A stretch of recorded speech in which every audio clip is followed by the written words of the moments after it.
Picture it, a standoff. Democrats on one side, Republicans on the other, and in the middle, the Inflation Reduction Act. Tumbleweed passes by. Will the bill pass? Before the showdown, let me fill you in on what ended up in the final bill, because that's what's on the table here. There are some biggies like climate change, big pharma, and tax reform. Juicy, huh?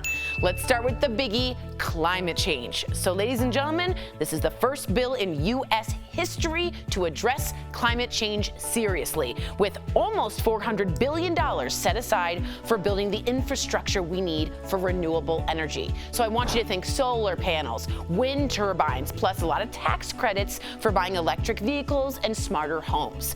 And the bill would aim to lower greenhouse gas emissions 40% below 2005 levels by 2030. That's a big step forward.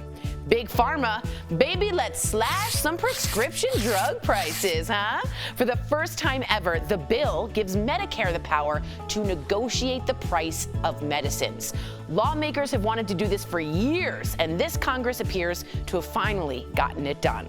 The great news for those on limited income, there's also now a cap for any out-of-pocket prescription costs, and that is set at $2,000.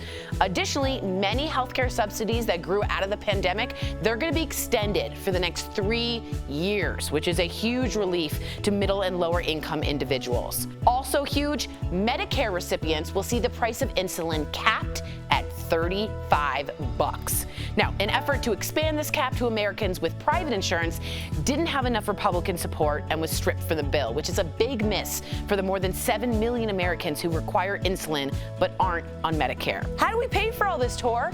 Big taxes on big corporations, like a 15% minimum tax for any corporation making over $1 billion in income, which will bring over $300 billion of revenue.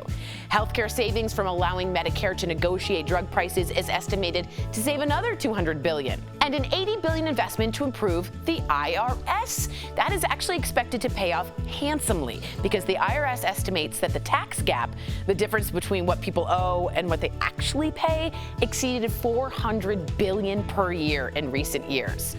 As for if the bill will actually reduce inflation in any real sense for the average family, that remains to be seen. But all of this almost didn't happen. Schumer had every Senate Democrat on board except for Joe Manchin and Kyrsten Sinema. The negotiations wore on long into Saturday night. 8 hours, 10 hours, 16 hours. Finally, Schumer manages to convince Joe Manchin and Kyrsten Sinema to come over to their side. That means that all Senate Democrats have voted yes, and every single Senate Republican has voted no. What does that make it? 50-50. A tie? Who are you going to call? Ghostbusters! Just kidding, Kamala Harris.